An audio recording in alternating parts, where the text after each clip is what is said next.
अस्सलाम वालेकुम। जैसा कि आप सब लोग जानते हैं कि कोई भी इस्लामिक बैंक जब भी फाइनेंसिंग करता है तो उसके पीछे कोई ना कोई एसेट होता है। तो यानी एसेट को वो पहले परचेज़ करता है और उसके बाद वो सेल करता है। तो गोया ये बात साबित हुई कि इस्लामिक बैंक के पास 3 टाइप्स के फाइनेंसिंग मोड्स होते हैं जिनको वो इस्तेमाल करता है। तो one is trade based, second is partnership based और तीसरा जो है वो रेंट बेस्ड। तो आज हम पहला मोड जो है ट्रेड बेस्ड जो है उसको हम आज समझने की कोशिश करेंगे कि जब भी इस्लामिक बैंक कोई फाइनेंसिंग करता है अपने कस्टमर को तो वो इन्हीं ट्रेड बेस्ड मोड्स को इस्तेमाल करता है और उसके पास ये सेल्स की कुछ टाइप्स होती हैं। ये बेसिकली वही रेगुलर सेल्स हैं जो हम यूजुअली कर रहे होते हैं, लेकिन चूंकि हम हमारे लिए ये नाम थोड़े से नए हैं जो कि एक्चुअली है नहीं। ये तमाम सेल्स एक्चुअली हमने की हुई हैं। आज हम इनके नाम भी याद करेंगे और साथ साथ इन सेल्स को समझने की कोशिश करेंगे। तो सबसे पहले हम इन तमाम टाइप्स की सेल्स को समझने से पहले सेल्स को समझ लेते हैं कि सेल्स क्या होती हैं। सेल्स की डेफिनेशन है exchange of a thing of a value with another thing of a value with mutual consent. यानी एक चीज का तबादला किसी दूसरी चीज के तबादले के साथ बाहमी रजामंदी से। एग्जाम्पल से समझते हैं कि मान लीजिए कि ये मार्कर मैंने सेल करना है, तो ये मेरे पास एक चीज है और दूसरी चीज जो इसके एवज में मैं लूंगा वो है पैसे। तो यानी एक चीज का तबादला जो कि ये मार्कर है किसी दूसरी चीज के तबादले के साथ जो कि करेंसी है, बाहमी रजामंदी से, ये सेल कहलाता है। हमारे पास टाइप्स ऑफ सेल्स में से बेसिक टाइप्स की सेल्स जो हैं वो सबसे पहले बे मुराबाहा है, बे मुसावमा, बे तौलिया, बे वजिया, बे इस्तिस्ना, बे सलम, बे मुकाइजा और बे सर्फ। हमारे स्पेसिफिकली टॉपिक जो होंगे वो स्पेसिफिकली इन 3 सेल्स पे जिसमें मुराबाहा है, इस्तिस्ना है और सलम पे है। हम ये भी देखने की कोशिश करेंगे कि कोई भी इस्लामिक बैंक किस तरह से कस्टमर को शरिया कंप्लाइंट फाइनेंसिंग करता है और किस तरह से वो डिफरेंशिएट करती है एक इंटरेस्ट बेस्ड फाइनेंसिंग से। तो ये आज का टॉपिक जो है वो सिर्फ आपको बेसिक सेल्स के हवाले से उसकी अंडरस्टैंडिंग देना है। तो हम सबसे पहले समझते हैं बे मुराबा को। बे मुराबा है एक ऐसी सेल होती है जिसमें कॉस्ट और प्रॉफिट यानी दोनों अलग अलग cost plus profit and customer को डिस्क्लोज करना होता है। मिसाल के तौर पर अगर मुझे ये मार्कर आपको सेल करना है तो मैं आपको ये बताऊंगा कि जी ये मार्कर की मेरी कॉस्ट जो है वो 100 रुपीज की है, इस पे 20 रुपीज का मेरा प्रॉफिट होगा और ये मैं आपको 120 रुपीज में सेल करूंगा।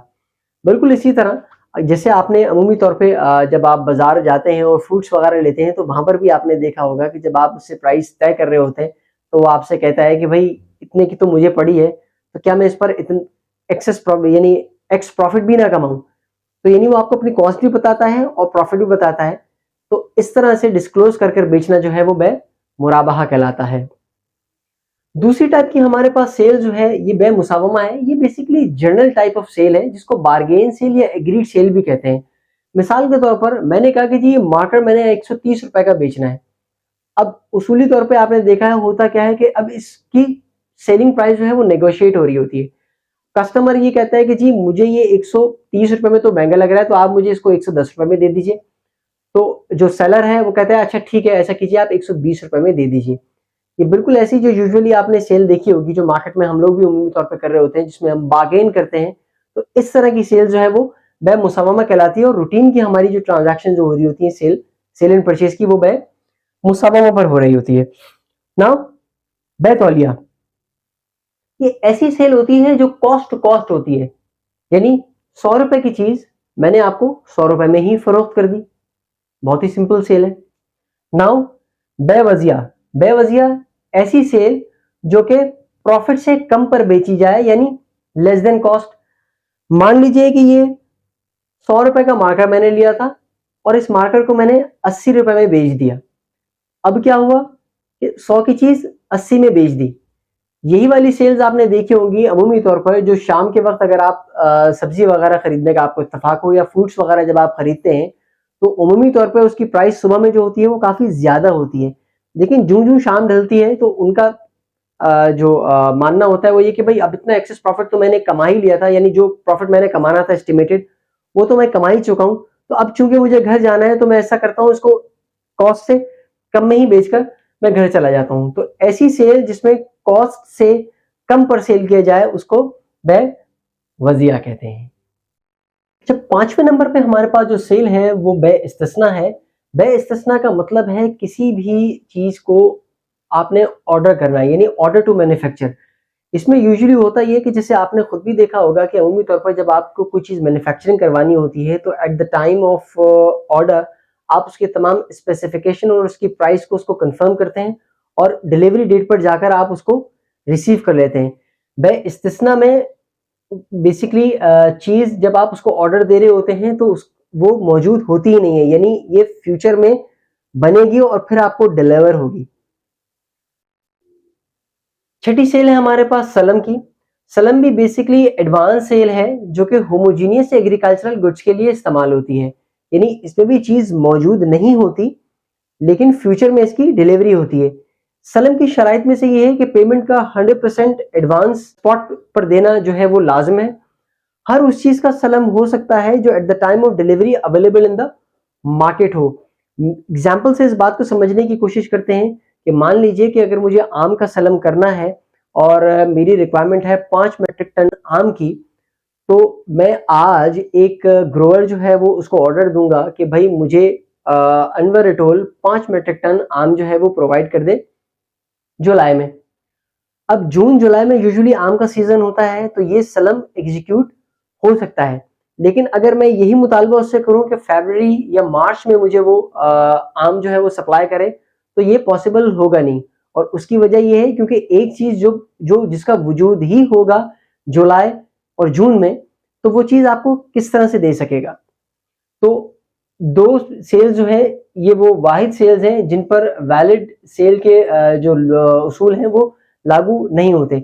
जब में स्पेसिफिकली हम इन सेल्स की ट्रांजैक्शन को as a mode of finance पढ़ेंगे तो हम इसकी कैटेगोरिकली इसकी मजीद डेप्थ में भी जाएंगे कि किस तरह से ये जो है वो इसको जो सेल्स के जो वैलिड उसूल्स हैं उनसे एक्सेप्शन हासिल होगा।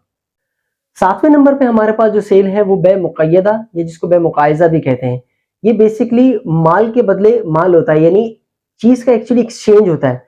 जैसे कि चावल के बदले गंदम, जौ के बदले खजूर, आटे के बदले प्याज, यानी ये कोई भी कॉम्बिनेशन हो सकता है।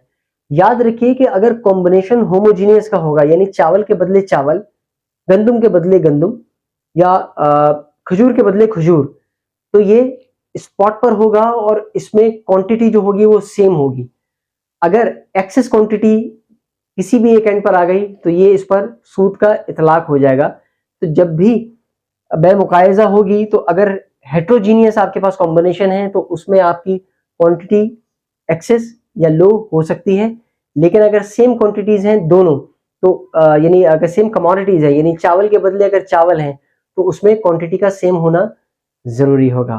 और 8वें नंबर पे हमारे पास है बे सर्फ, यानी मनी फॉर मनी। आपने देखा होगा कि जब भी ईद करीब आती है तो नए करेंसी नोट्स का सिलसिला जो है वो शुरू हो जाता है। तो याद रखिए कि पीकेआर जब भी परचेज होगा किसी दूसरे पीकेआर के लिए, यानी आपने 1000 रुपए दिए और आपको एक फ्रेश नोट की जो पैकेट चाहिए जो कि 10 वाला है, तो इस 1000 रुपए से आपको वो एक पैकेट ही मिल सकेगा। इसका एक्सेस अगर आपने लिया तो यही एक्चुअली रिबा है। अलबत्ता दूसरी करेंसी में भी बेसर्फ जो है वो अप्लाई होता है कि जैसे अगर आपके पास पीकेआर है और आपको डॉलर चाहिए तो ये भी जब आप एक्सचेंज कर रहे होंगे तो ये भी बेसर्फ की कैटेगरी में आएगा। बेसिकली ये तो थी हमारी 8 नॉर्मल सेल्स जो कि किसी भी इस्लामिक फाइनेंशियल इंस्टीट्यूशन में यूज हो रही होती हैं। थोड़ा सा हम रिकैप दोबारा से कर लेते हैं। सबसे पहले हमने सेल देखी थी मुराबा। मुराबा एक ऐसी सेल है जिसमें कॉस्ट और प्रॉफिट डिस्क्लोज होता है अपने एंड कस्टमर को। दूसरी सेल्स हमारे पास बे मुसव्वमा थी जो कि बेसिकली बार्गेन सेल है और यूजुअली जो मार्केट में हम सेल्स परचेज कर रहे होते हैं वो बे मुसव्वमा की बेस पर होती है। तीसरी सेल कॉस्ट टू कॉस्ट है, यानी जो भी मेरी कीमतें खरीद थी उसी में मैंने बेच दिया। 100 रुपए की चीज 100 रुपए में बेच दी, ये बैतौलिया है। बेवजिया लेस देन कॉस्ट है, यानी एक चीज जो मैंने 100 रुपए की खरीदी थी उसको कम कॉस्ट में मैंने बेच दिया, यानी 80 रुपए में बेच दिया, तो ये मेरे पास बेवजिया है। बे इस्तिस्ना ऑर्डर टू मैन्युफैक्चर है, जो चीज जो आपको मैन्युफैक्चर करानी है वो इस वक्त मौजूद नहीं है, फ्यूचर में उसकी डिलीवरी आएगी और at the time of contract तमाम स्पेसिफिकेशन और प्राइस आपको लॉक करनी होती है इस स्टेज पर। बेसलम एडवांस सेल है जिसमें होमोजीनियस या एग्रीकल्चरल गुड्स की जो है वो सेल होती है फॉर फ्यूचर। 100% एडवांस पेमेंट होती है और उन चीज का सलम हो सकता है जो at the time of delivery available in the market हो। 7वें नंबर पे हमने सेल देखी थी बेमुकायजा, जो कि exchange of goods with goods थी, यानी चावल के बदले गंदम थी, गंदम के बदले डेट्स या कुछ भी कॉम्बिनेशन ये हो सकते हैं। और आखिर में हमने 8वें नंबर पे जो देखी थी वो बेसर्फ थी, यानी मनी फॉर मनी, यानी अगर आप पीकेआर आपके पास 1000 रुपए का नोट है और आपको फ्रेश करेंसी चाहिए या दूसरी को डिनोमिनेशन चाहिए तो आपको 1000 के बदले 1000 ही मिलेंगे। तो ये बेसिकली हमने आज 8 सेल्स देखी। मजीद वीडियोस इंशाल्लाह उसमें आप तमाम चीजों को देखते रहेंगे, तो जुड़े रहिए हमारे साथ।